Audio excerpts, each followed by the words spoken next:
أعوذ بالله من الشيطان الرجيم بسم الله الرحمن الرحيم الحمد لله إن الحمد لله نحمده ونستعينه ونستغفره ونعوذ بالله من شرور أنفسنا وسيئات أعمالنا من يهده الله فلا مضل له ومن يضلل فلا هادي له نشهد أن لا إله إلا الله وحده لا شريك له ونشهد أن محمدا عبده ورسوله رب اشرح لي صدري ويسر لي أمري واحلل عقدة من لساني يفقه قولي اللهم أنت ربي لا إله إلا أنت خلقتني وأنا عبدك وأنا على عهدك ووعدك ما استطعت أعوذ بك من شر ما صنعت أبو لك بنعمتك علي وأبو بذنبي فاغفر لي فإنه لا يغفر الذنوب إلا أنت اللهم لا سهل إلا ما جعلته سهلا وأنت تجعل الحزن إذا شئت سهلا اللهم صل وسلم وبارك على سيدنا محمد وعلى آله وصحبه أجمعين. Falëndrojmë Allahun të xhelal, salavatet, selamet ja dërgojmë Resulullahit sallallahu alaihi wasallam. Mirë se takohemi në dersin ton të radhës mbi medhhebin Hanefi në bazë të haditheve të pejgamberit alayhi salatu wassalamit. Edhe temat cilat ne diskutojmë këtu është Elamul Anam, Sharh Bulugul Maram, një prej librave të cilën e kemi zgjedhur që të diskutojmë edhe të shohim se cilat dhe si i nxjerrin ulemat e hershëm të Islamit, si kanë nxjerrë dispozitat e tyre, dispozitat e Islamit nga Kurani dhe hadithet e Muhammed Mustafa sallallahu alaihi wasallam. Pra thirrja e madhe që po na bëhet neve sot Kur'an e hadith, Kur'an e sunet, ne pikërisht atë e diskutojmë se të shohim se si është metodologjia e hoxhallarëve tanë më të hershëm, atyre nga cilët e morën dinin e Zotit xhalla xhelalu. Kur flasim gjeneratat e hershme, flasim për selefin, për të parët tanë, për ata që erdhën më një herë mbas Muhammed Mustafa sallallahu alaihi wasallam, si e zbërthin dhe e kuptojnë ata Kur'anin famëlar, po edhe hadithet e Resulullahit sallallahu alaihi wasallam. Ne kemi zgjedhur librin Elamul Anam për arsye se është një prej hoxhallarëve të njohur të medhhebit ton Hanefi. Edhe diskutimet që bëhen kryesisht janë medhhebit Hanefi, nuk do të thotë që nuk përmenden medhhebet tjera, e përmendim në medhhebet tjera, mirë po theksi veçantë tek ne është medhhebi Hanefi, për arsye se asaj shkolle i takojmë ne, edhe popullata jon, shumica e popullatës tonë i takon këtij medhhebi, për atë arsye mundohemi të shpjegojmë këtë libër, pra Elamul Anam, me tekst të veçantë medhhebin Hanefi. Jo se libri është vetëm i medhhebit Hanefi. Pra edhe një herë të sqarohemi se dikush më ka shkruar hoxha, a është ky libër vetëm i medhhebit Hanefi? Jo, nuk është vetëm i medhhebit Hanefi. Pra në këtë libër nuk përmendet vetëm medhhebi Hanefi, po hoxha është i medhhebit Hanefi dhe gjithmonë theksin edhe ai të shpjegimit më të gjerë ka bë në medhhebin Hanefi, për arsye se është i specializuar këto. E ne që kemi marrë mësime prej atij, jemi mësuar që në këtë formë të bëhet edhe diskutimi. Merret hadithi Resulullahit sallallahu alaihi wasallam, diskutohet në aspektin e shkencës së hadithit, pra a është i fortë, a është i dobët, çfarë lloj hadithi është. E më pas diskutohen aspekti gramatikor edhe gjuhësor i hadithit, e më vonë nxjerrin dispozitat, duke i përmendur edhe medhhebe tjera, mirë po theksin, edhe një herë për me kuptuar dhe me kanë edhe një herë më të qartë për ata që na përcjellin nëpërmjet rrjeteve sociale, që theksi veçantë është medhhebit Hanefi. Ne jemi tash me një prej temave të reja, ahkamul hadathi, dispozitat e papastërtisë. Edhe kemi hadithin e radhës ku transmetohet an Abdullah ibn Abi Bakr anna fil kitab alladhi katabahu Rasulullah sallallahu alaihi wasallam li Amr ibn Hazm an la yamassa al-Qur'ana illa tahirun. Pra nga Abdullah ibn Abi Bakr se në librin në cilën pejgamberi alayhi salatu wasalam, pra në shkresën më mirë me thanë, të cilën Rasulullah sallallahu alaihi wasallam ja dërgoi njërit prej sahabëve me emër Amr ibn Hazm. Amr ibn Hazmi ishte i dërguar i pejgamberit alayhi salatu wassalamit në një vend të quajtur Nejran. Nejrani është sot në kufi me Yemenin. Pra Saudia në jug perëndim që kufizohet me Yemenin, në atë pjesë ka qenë Amr ibn Hazmi radiallahu ta'ala anhu, që e ka dërguar pejgamberi alayhi salatu wassalam, e ka dërguar guvernator. E për porosive që ja ka shkruajtur pejgamberi alayhi salatu wassalam në atë letër. Pra ju e dini Resulullah sallallahu alaihi wasallam kur e dërgonte dikandin të jetë guvernator me një vend, i japte porosi atij. Ato porosi shkruheshin që ai të ketë më të lehta edhe për me mbajt mend, po edhe mua përcjell njerëzve. Po mbrapa kjo shkresë e pejgamberit alayhi salatu wasallam, kjo letër e pejgamberit alayhi salatu wasallam, u shërbente sahabëve më vonë për me i marrë vendimet e veta në bazë të kësaj letre. Pa nëse i ka thënë Amr ibn Hazmit kët, vlen kjo edhe për ne. Çfarë kishte thënë njëra prej porosive të pejgamberit alayhis salatu wassalam? En la yamassal Qur'ana illa tahirun. Kur'anin mushafi. Kur themi Kur'anin, zakonisht kemi për kuptim mushafin. Që është mushafi? Kur'ani që është brenda mes di kopertinave që ne sot e shohim mushaf. Pra mushafi është ajo që e mbështjellën Kur'anin prej fillimit deri në mbarim në një libër të vetë. Por nëse është vetëm një ajet kuranor, prapë është Kur'an. Për shembull, këtu kemi në një pjesë të ajetit kuranor, wala taziru waziratan wizra ukhra, askush nuk do të mbarë barën e tjetrit, ka thënë Zoti xhaleshanu në surën Isra, edhe kemi të shkruar në këtë formën e shkrimit këtu si e shihni. Pra a është kjo Kur'an? Po është kjo Kur'an. Pa mund t'i themi kësaj mushaf? Jo. Mushaf është libri që e mbështjellën këtë Kur'anin me një vend. Me di kopertinat e veta, çdo gjë që është brenda është Kur'an, ndërsa ai si libër quhet mushaf. Pra kur pejgamberi sallallahu alajhi wasallam i kishte thënë Amr ibn Hazmit en la yamassal Qur'ana illa tahirun, Kur'anin mos ta preke askush i përveç se të jetë i pastërt. Pra këtu hoxhallarët janë dalë ke ky hadith i pejgamberit sallallahu alajhi wasallam dhe kanë thënë që është një prej dispozitave të papastërtisë, është që nëse njeriu është i papastër nuk e prek Kur'anin. Nëse njeriu nuk është, po mirë, farë papastërti e flasim tash flasim edhe për pastërtinë e madhe, edhe për pastërtinë e vogël. Pra edhe nëse është njeriu xhunub, nuk e prek Kur'anin, po edhe nëse njeriu është pa abdes, nuk e prek Kur'anin. Pra pa abdes nuk lejohet preket Kur'ani. Po mirë, ose ne nuk falemi. Shive pejgamberi alayhis salatu wassalam për me i dhënë një vlerë të veçantë fjalës Zotit xhallahu Kur'anit famëlar që është i përmbledhet në mushaf që quhet sot, ka ndaluar që të preket nëse njeriu është pa abdes. Për atë nëse kujtoni pleqët tanë, nënat tona, sa kujdes kishin për Kur'anin. Përveç se ishte i mbështjellët mushafi me di kopertinat e veta, ata e mbulonin edhe me një peshkir të pastër dhe vendonin diku të manal. Krit janë këta për haditheve të pejgamberit sallallahu alajhi wasallam.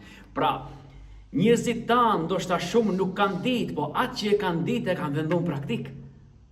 Edhe e kanë ruajtur dhe e kanë vlerësuar Kur'anin famëlar në forma vërtet që meriton të ngritet Kurani famëlar. Pra si fëmijë nuk na lejonin të vendojmë diçka mbi Kuranin. Ne atëherë se binim, mirë po ato thonin s'bën me vendu, nuk dinin hadithin e pejgamberit sallallahu alajhi wasallam. Ndërsa tash ne kur mësojmë dhe studiojmë shkencat e Islamit e shohim se çdo gjë është me hadithet e Resulullahit sallallahu alaihi wasallam.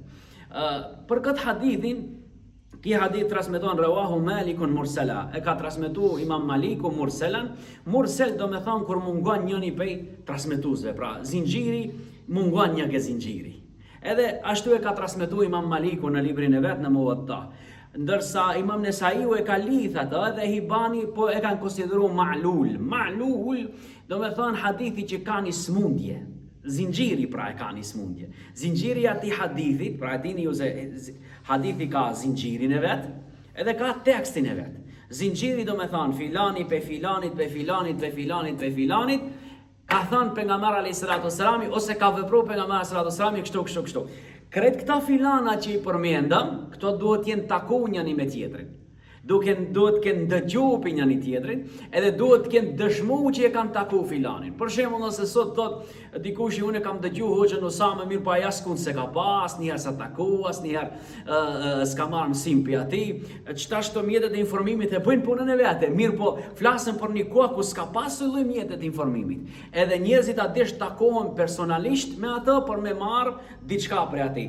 Pra, këtu ke ky zinxhir e këtij hadithit pejgamberit sallallahu alajhi wasallam mungon një transmetues atij. Mirë po, hoxha jon thot e shpjegon këtë dhe thot është e pavërtet që mungon një transmetues. Transmetuesi ai transmetues është Abdullah ibn Abi Bekr. Mirë po kanë menduar që bëhet fjalë për Abdullah ibn Abi Bekr as-Siddiqin dhe kanë menduar që mungon një zinxhir. Mirë po realisht është ai Abdullah ibn Abu Bekr që është djali i Amr ibn Hazmit, pra që transmeton hadithin e pejgamberit alayhis salatu wassalam që ka qenë guvernator në Xhiran. Pra hoxha e ka zbërthi këtë hadith, këtë zinxhir të hadithit, edhe ka thënë që ky hadith është hadith me cilën konsiderohet edhe merren hukme. Për atë arsye hoxhallarët e vjetër, mezhebit Hanefi, pa Imam Ebu Hanifja, Imam Shafiu, Imam Maliku, edhe Imam Ahmed ibn Hanbeli, të gjithë janë unik që Kurani nuk preket pa abdes. Mas ande kanë ardhur në diskutime kur o çështja vetëm të lexojsh pi larg, vetëm ato, po ajo këtë diskutim tjetër. Mirë po flasim se pejgamberi sallallahu alajhi wasallam çfarë tha? Ella yamassal Qur'ana illa tahirun, Kur'anin mos ta prekë përveç se njeriu që është i pastër. E tash kanë thonë prekja e Kur'anit, se leximi lejohet. Pra nëse njeriu i prishet abdesi, edhe thotë përmend që din elhamdulillahi rabbil alamin, ai lejohet. Nëse ai e ka për shembull ja prish abdesi mirë po e shef ja këtu shembull çfarë shkruan ose e shef Kur'anin çel dikundi dhe njëri prej nxënësve lexon mësuesi pa abdes, nëse nuk e prekën lejohet ta lexojë. Lejohet ta lexojë pe mendjes, po e lejohet ta lexojë prej larg, mirë po ta prekë nuk guxon. Për me I dhënë vlerë Kur'anit famëlart ose mushafit që pejgamberi alayhis salatu wassalam I porositi. Pra دل الحديث على أنه يحرم من لم يكن طاهرا أن يمس المصحف. Tha hadithi tregon që ai që nuk është I pastër ndalohet, e ka haram ta prekë Kur'anin pa mo pas abdes. وقد اتفق عليه جمهور العلماء من عهد الصحابة فمن بعدهم. Pra komplet sahabët kanë qenë unik kjo.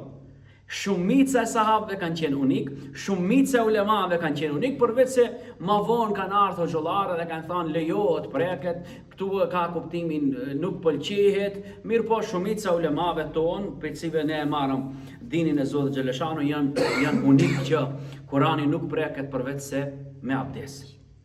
Kjo mesela e qartë, apo? Atëherë vazhdojmë kemi një hadith tjetër an Aisha radhiyallahu ta'ala anha qalet kana an-nabiy sallallahu alayhi wasallam yadhkuru Allah ala kulli ahyanihi. Transmeton Aisha radhiyallahu ta'ala anha në hadith që transmeton Imam Muslimi radhiyallahu ta'ala anhu në librin e vet, ka thënë Aisha radhiyallahu ta'ala anha kana an-nabiy sallallahu alayhi wasallam yadhkuru Allah ala kulli ahyanihi. Pejgamberi alayhis salatu wassalam e përmendte Zotin në çdo gjendje të tij. Pra, ki hadithi I pejgamberit alayhis salatu wassalam, ose ne si e tham, si e shpjegom disa herë, kjo është hadith praktik.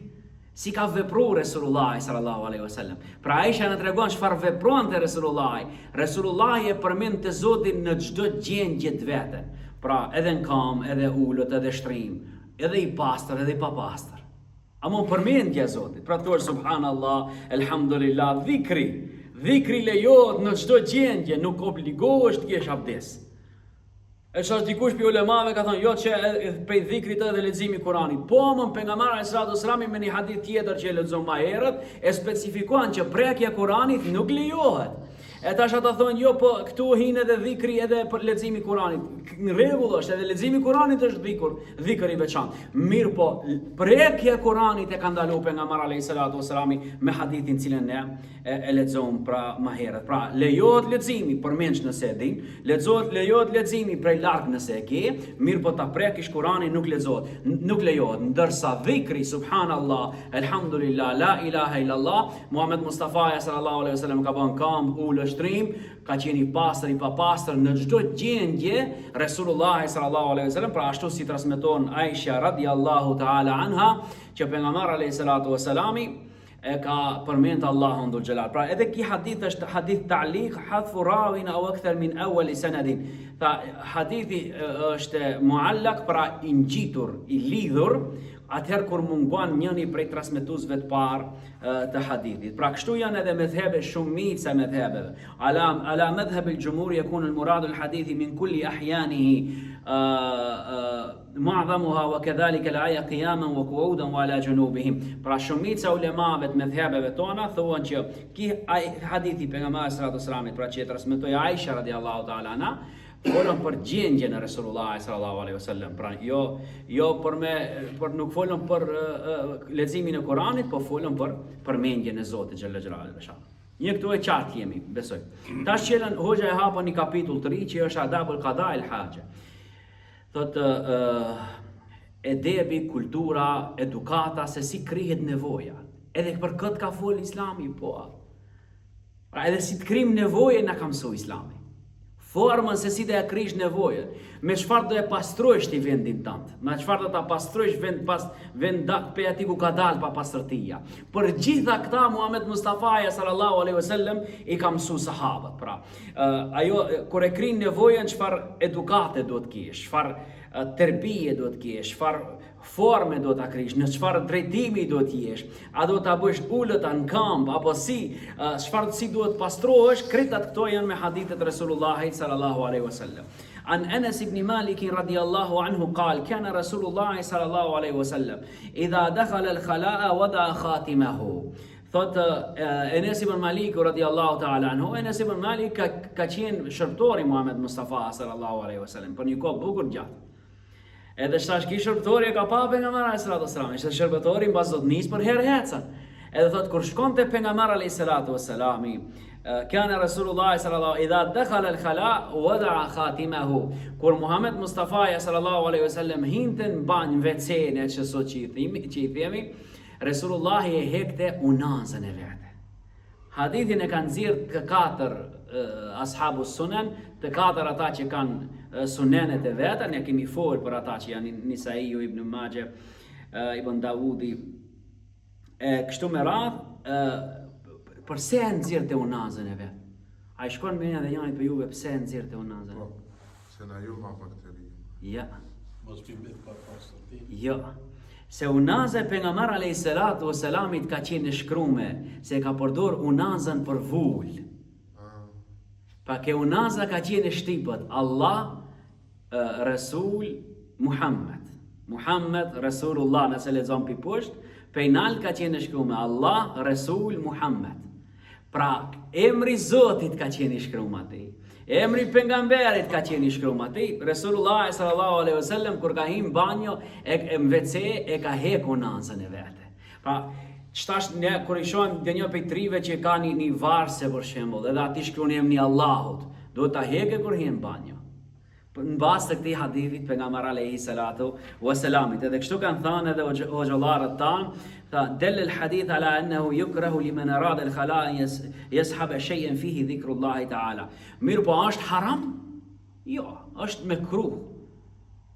Po pse me hoxha kështu? Po pejgamberi alayhi salatu wassalam sigurt t'ishte haram do ta ndalonte sikur e ndaloi leximin e Kuranit për atë që është, ndërsa pejgamberi alayhi salatu wassalam vetëm formën e vete që e ka bërë Resulullah. Masandej ka raste kur s'ke si e lash jashtë.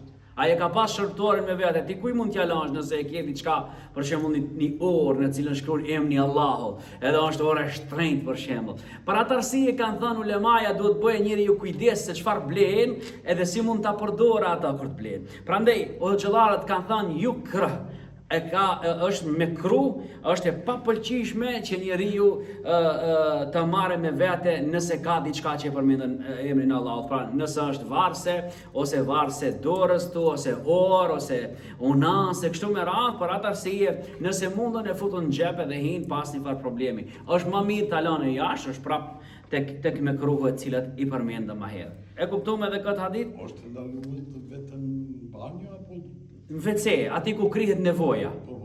Aty ku krihet nevoja, ndërsa aty ku nuk krihet nevoja, që siç thash që i kemi ndame vendin ku merret gusëll ose ku merret abdes me vendin ku krihet nevoja, atëherë nuk prishën punë. Nuk prish punë, do të vijë inshallah taala edhe për atë ka hadith. عن أنس رضي الله تعالى عنه قال كان رسول الله صلى الله عليه وسلم إذا دخل الخلاء قال اللهم إني أعوذ بك من الخبث والخبائث أخرجه السبعة.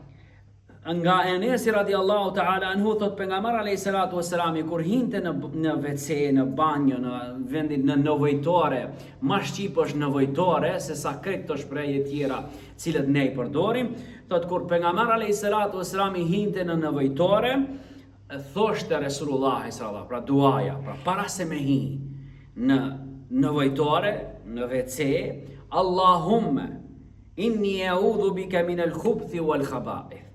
O Allah, unë kërkoj mbrojtje tek ti prej khubthit edhe khabaithit. Çfarë është khubth edhe khabaith? Khubth do me thënë prej këtë gjinëve që janë meshkuj. Edhe khabaith prej këtë gjinëve që janë femra. Po jo vetëm aq, prej këtë sendeve që janë të këqija, që janë gjinis mashkullore, pra që mund t'i llogaritim mikroben, thash dëmet që mund të shkaktojë në organizmin tënd apo jashtë organizmit tënd, po edhe prej atyre krejt sendeve të këqija cilët janë prej gjinisë femrore, se mund të jenë bakterie gjinish mashkullore kështu me radhë, prej çdo sendi o Zot që është gjinis femrore apo mashkullore, unë kërkoj mbrojtje tek ti. Pse hoxha kështu, po WC-ja nëse dikund ose nevojtorja nëse dikund janë sendet e ndyta janë pikërisht çati. Prandaj njeriu duhet të kërkojë mbrojtje te Zoti xhalla xhelalu xhelashanu prej teje, pra një prej dispozitave të cilat hoxhallarët tan kanë folur është që duaja është e preferuar të bëhet, nuk është fars. Po është vajib, është e preferuar suneti Resulullahit sallallahu alaihi wasallam, prandaj është mirë që ai përveç se të bëjë dua njeriu, duhet mbulohet. Ne çtash e kemi alhamdulillah kushtet janë tjera, mirë, po kur jemi një mal me një send, po edhe çtash janë kushtet kur shkosh me një qendër tregtare, aty janë WC-t për me kry nevojën kam, muslimanit nuk i ka hije ta kryej nevojën e vogël në kam. Aty duke kry krejt tjera që janë rrent aty, të zbuloja urretin e vet, edhe papastërtia shumë më e madhe, ti kthehet urina mbas, do të flasëm inshallah taala. Po ashtu pikë këtij hadithi hoxhallarët kanë thënë është që mirë duaja të bëhet para se me shku, pra kur drejtohesh për me shku në nevojtoren tënde, ta bësh ato me zën pak ta nishet e vet. Jo, nuk mjafton vetëm ta thuash kështu. Allahumma inni a'udhu bika min al-khubuthi wal khaba'ith, pra ta nije pak veshi jo, ta thuash pak ma me zën. Tash kanë fol për ato para përgatitjen që njeriu shkon në nevojtoren e vet. Po ashtu thot Anesi radiallahu ta'ala anhu, nga Anesi radiallahu ta'ala anhu, kana Rasulullah sallallahu alaihi wasallam yadkhulu al-khala'a fa ahmil ana wa ghulami nahwi idawatan min ma'in وأنزلة فيستنجي بالماء. Pejgamberi alayhi salatu wasallam thot kur shkonte pejgamberi alayhi salatu wasallam për në nevojtore, unë edhe në njëri prej shërbëtorëve të pejgamberit alayhi salatu wasallam merrnim ujë me vete, edhe gjësinde tjera që mundin të përdor pejgamberi alayhi salatu wasallam për pastrim. Se ne duhet ta mendojmë që është para 1400 viteve kjo. Nuk ka qenë letra që përdoreshte për pastërti. Pa që në atë kohë ujin si e përdornin, do të vijë edhe një hadith tjetër që e shpjeguan këtë. Ujin e përdornin mbas që e përdornin gurin për pastrim. Pa pastronin një herë me gur, edhe mas ande pastronte me ujat pjesën që ka ngel. Për çfarë arsye? Për mos më harxhu shumë ujë. Si s'ka qenë uji ka qenë luksus në atë kohë. Edhe kur e mendojmë gadishun e arabik që ka pas probleme me ujin, edhe sot e kësaj dite i ka shkakit e thatësisë, ujin pejgamberi alayhi salatu wasallam ja ka përdorur vetëm si pjesë plotësuese e pastërtisë. عن مغيرة خذ الأداء فأخذتها فانطلق رسول الله صلى الله عليه وسلم حتى توارى عني فقضى حاجته. Thot nga Mugirja është njëri prej shërbëtorëve të pejgamberit alayhi salatu wasallam gjithashtu, edhe ky hadith, edhe hadithi përpara është muttafaqun alej, pra që e kanë nxjerrë edhe Imam Buhariu edhe Imam Muslimi në librat e vet. Thot Mugirja shkonte pejgamberi alayhi salatu wasallam për me kry nevojën e vete, edhe më tha o Mugira, merreni kov, pra ne i themi sot kov, ma përpara ka qenë ndërtuar ajo prej lëkurës kafshës, pra në formë të sot ndoshta bidonave të ndryshëm që mund t'i përdorim ne, ose në forma që mund lehet nxjerret ujë prej atij, i ka thënë merre ato me vete, është formë lëkure që kështu sjellet ajo, ka një poshtë prej lëkure poshtë, po ashtu edhe ajo pjesa në formë të grikës e ka sipër, prej ku del ujti shumë makollaj prej asaj për me përdorur, ndash për lajmje dorëve, ndash për pastrimin e papastërtive. Pejgamberi alayhi salatu wasallam i tha merre ato edhe hajde, deri tha sa pejgamberi alayhi salatu wasallam u largu prej neve.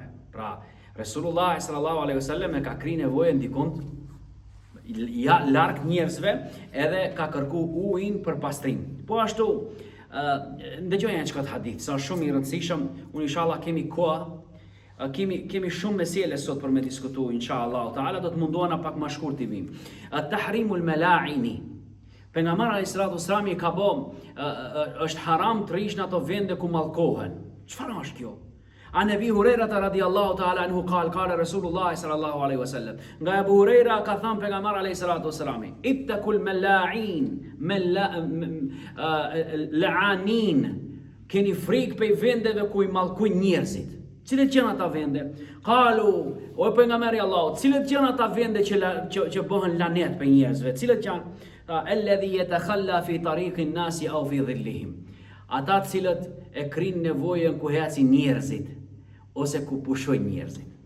Pra e keni parasysh në atë kohë vendet ku ka pas një drung e kanë përdor për ka qenë hija apo pjesa poshtë. Edhe njerëzit e kanë përdor për pushim ata. Edhe shtash pejgamberi alayhis salatu wassalam i thotë çati nëse dikush shkon e krin nevojën çati, kur të vinë njerëzit pushojnë dhe mallkojnë kush e ka bërë ata. E nëse njeri del të ecën rrugë edhe fatkeqësisht dikush ka kri nevojën atij, moment që e shkelën ai çfarë bën, punën e parë që e bën, mallkon. Prandaj thot pejgamberi alayhis salatu wassalam keni frikë mallkimin e njerëzve që ju a bëjnë shkak i punës tuaj që e keni bërë. Ke bën nevojë s'ke pas ku ta bësh. Sot koha ndryshe, sot janë kushtet këtë ndryshe. Mirë po flasim për para 1400 viteve, po edhe flasim për kohën kur ti mund dalësh me një mal për shembull, mund dalësh ti je në zor ti kund rrugës, ku e di unë, edhe bën kujdes aty ku kalojnë njerëzit, mos e kri nevojën tënde se nesër do të mallkohesh. Edhe nëse je në punë për shembull, edhe je i detiruar, s'ke ku të shkosh, mirë po mos kri nevojën ku aty ku shumë njerëz kalojnë, po gjeni vend pak ma të mshehur, ma të kujdesshëm, ma ka qoshi dikund, mbas dhe një droni dikund që nuk përdoret për njerëzve zakonisht. Prandaj, do të jemi shumë të kujdesshëm se njerëzit mallkojnë, e mallkimi atyre, shkaki që asaj pune, Zot na ruaj edhe të kap. Ittaqul mala'in ath-thalath, al-bizara fil mawaridi, wal qari'ati at-tariqi wadh-dhill. Tha pejgamberi sallallahu alaihi wasallam me një hadith tjetër, që e transmeton Abu Davudi radiallahu ta'ala anhu, keni frikë prej 3 mallkimeve. Mallkimit që njeriu e krin nevojën aty ku rreth ujë, për shembull është një lum, njerëzit zakonisht e përdorin atë lumin, në mal ose në fusha, atë lumin e përdorin, sa do lum i vogël tjetë, sa do rrjedhë vogël tjetë, sa do kanal i vogël tjetë, e përdorin njerëzit, ose për t'i lajt duart, ose për t'marr abdes, ose për rast nevojë edhe për t'pi ujë, ose për t'i afru kafshët e veta. Atë shkon e krin nevojën mun atij, që ai kur ta shohë ta mallkoje. Pra që është një vipi vendeve të mallkimit. Çfarë tjetër karjat e tarik, rrugës që ati ku lëvizin njerëzit, edhe tha u fi dhill, edhe në atë hije në cilën njerëzit zakonisht pushojnë.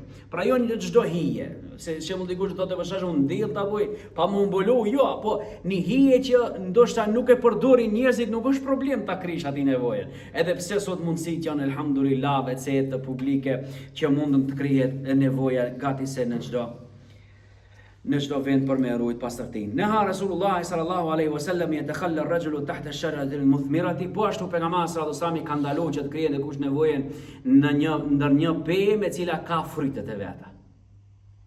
Edhe xhallarët kanë thënë pse kështu? Se fryti kur të bere, do bere ka e pa pastërtia jote.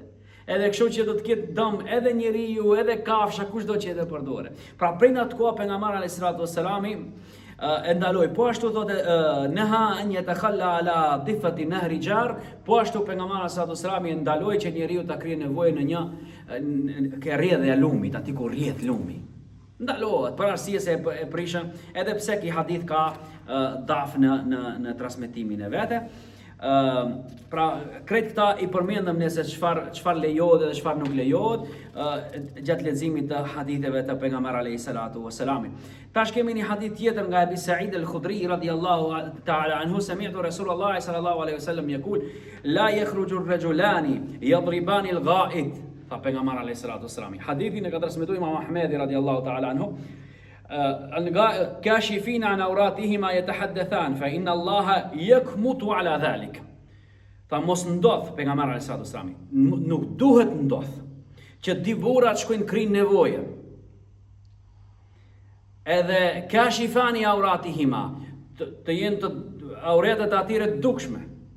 Se kur të krish nevojën të duken auretet. Pra të shkojnë bashkë ta krin nevojën dikundi. Edhe auretet atyre të duken. Edhe çfarë tjetër të flasin duke e kri nevojën e vete. Fa inna Allaha yakmutu ala dhalik, se Allahu dhul xhelal hidhrohet me ata. Hidhrimi i Allahu dhul xhelal është gjë shumë e madhe. Pra, nëse njeriu shkon me dikën tjetër bashkë ta krijë nevojën, dy burra për shembull. hinë WC dhe krinë nevojën e bëjnë muhabet. Ja bëm shefit kështu, ja bëm ashtu, edhe vazhdojnë rinë që ati pak ma gjatë bëjnë muhabetet e veta, është e ndalume. Edhe ulemaja kanë thënë që nuk hinë kjo shkallë e harameve, mirë po ka thënë kjo shkalla me kruheve gjithsesi që